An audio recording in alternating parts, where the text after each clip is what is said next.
বিশেষ করে আমি তো সমাজকর্মী এবং মানবাধিকার কর্মী, বিপ্লব বাবুর সঙ্গে আছি।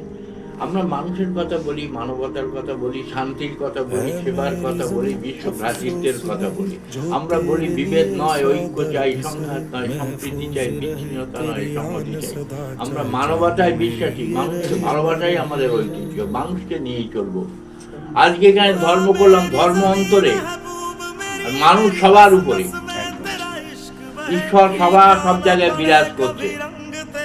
আমি যদি মায়ের পেটে জন্মাতাম, তার আমার নাম হতো ওই, ও যদি আমার মায়ের পেটে জন্মাতো, ওর নাম হতো রফিক হাসান।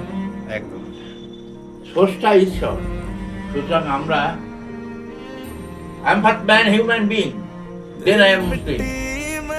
ব্যাপার হচ্ছে আমরা হিউম্যান রাইটস সিপিডিআর ইন্ডিয়ার সঙ্গে আছি। আমরা প্রথম হিন্দুস্তানি। আমাদের সমস্ত শরীরে দেহ কাটলে রক্ত যখন বেরিয়ে আসবে, যখন নাচ টুকরো টুকরো হবে, সেখান থেকে আওয়াজ আসবে হিন্দুস্তান, হিন্দুস্তান। জয় হিন্দ, জয় হিন্দ, জয় হিন্দ, জয় হিন্দ। এই ভাষা তারে জাহাজ আছে হিন্দুস্তান। একদম একদম।